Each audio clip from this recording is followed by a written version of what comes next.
Hi, everyone. I'm Christine Tulley, President and Executive Writing Coach at Defend and Publish, and welcome to episode 73. I'm hiding from writing.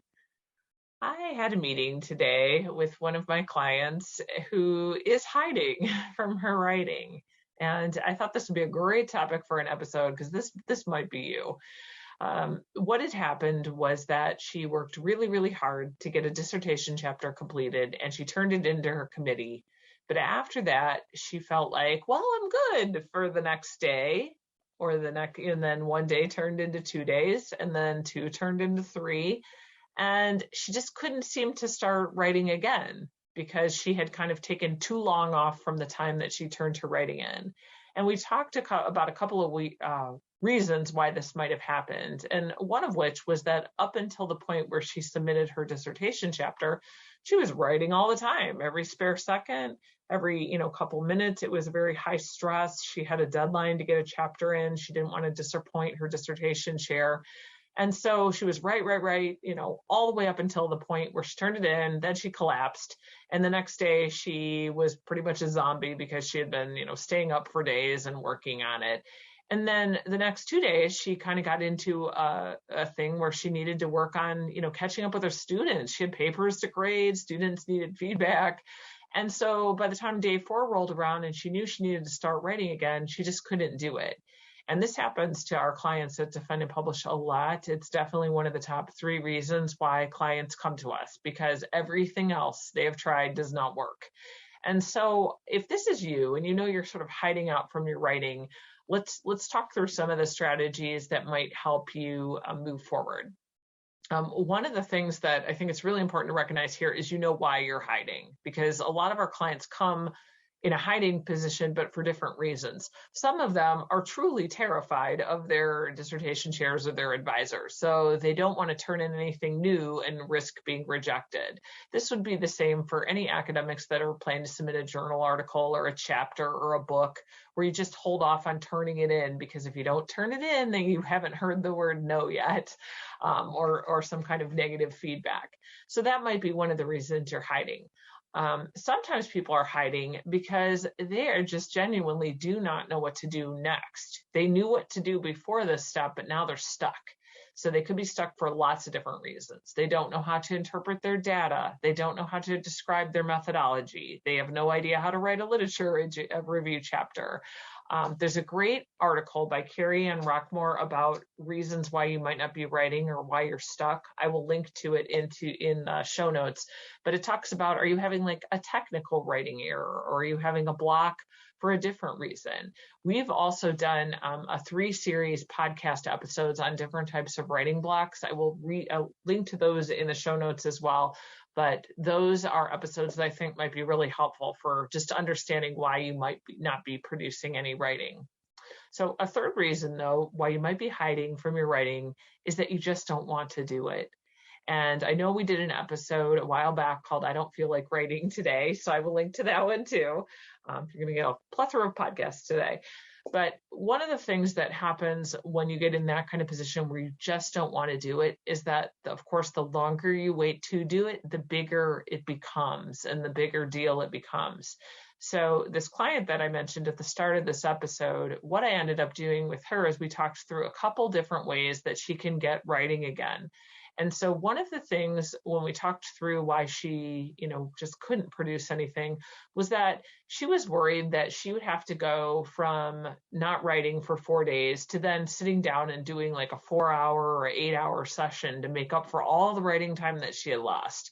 And I advised against that. And I told her for tomorrow, I only want her to write for 15 minutes. And once she's written for 15 minutes, then she's going to contact me.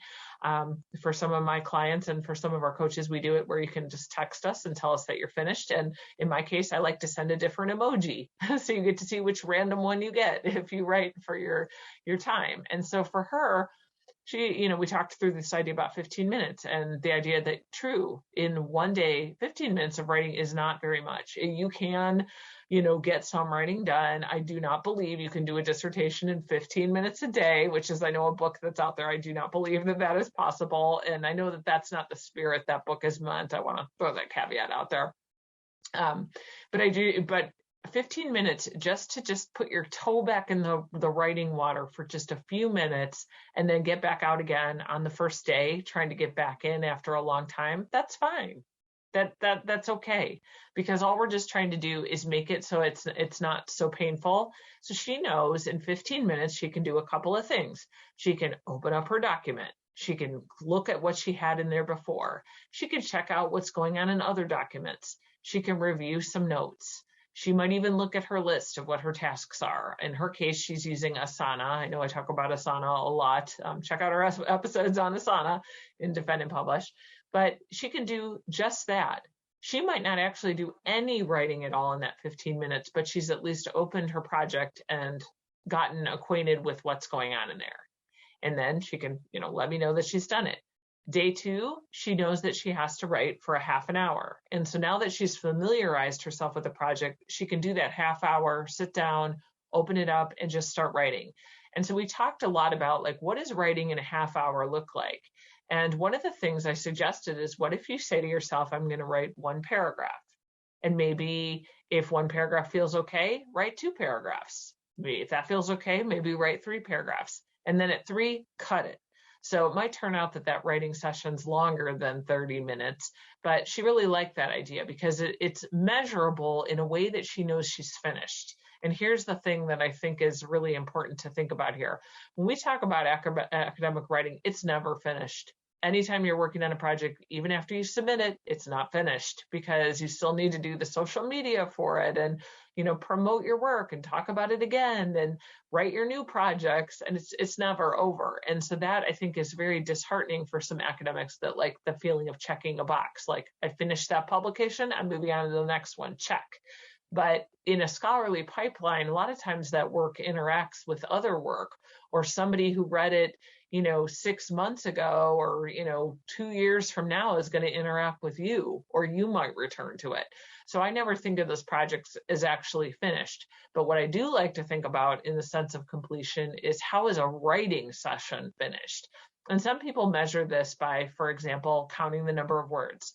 When I've written 1,000 words, I'm finished. Or when I've done 5 pages, I'm finished.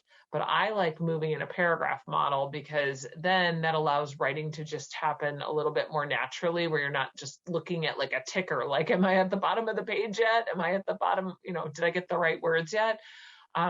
In paragraphs, one of the beautiful things about these is that they're small and they're chunkable, and you can put them in lots of different places. So in her case, we talked about, okay, if maybe a half hour is going okay, you can write a couple of paragraphs. The next move to make would then be looking, where's a spot I feel like writing on this project? You don't always have to write at the beginning. So this might be another way to get yourself back in, because you might not want to go back to the spot where you were, where you left off. So I find that this happens a lot in the literature review chapter. We had a very successful March writing boost. So this is being recorded end of May, early June. And in March of 2022, when that literature March writing boost was going on for the literature review, we did 4 weeks of working through different aspects of the literature review, and we did recordings and handouts. So we will still sell those old recordings and handouts. So even if you didn't attend live, if you want them, email me at Christine at Defend and Publish. I'm happy to talk with you about getting those. But one of the things that we decided to run a whole writing group just on the literature review is because so many people just get stuck. They're just tired of talking about all the sources. They don't know how many is too many. They don't know if they have enough in there, if they've got, sources that are the wrong kinds of sources. So this is a spot where somebody could very easily just get overwhelmed and stop writing. So in this case, I would say, well, maybe this isn't the spot where you want to be right now. Maybe you want to write something that seems more manageable. So for example, maybe write some of your methodology paragraphs, or write some of the limitations of your study. Or even in your conclusion, you probably know some things to say there. You might start with some of that. So there's lots of different ways to get back in and start writing in a way that keeps it small and manageable. One thing that I did encourage this client to do is that just to keep building up the time a little bit, just slightly. So maybe from a half hour on day 2, maybe the next day she can go for an hour, maybe the next day an hour and a half. And once she gets to a spot where she's back in a normal writing rhythm, which for her, she's trying to finish her dissertation in about 6 months, is about 4 to 5 hours a day.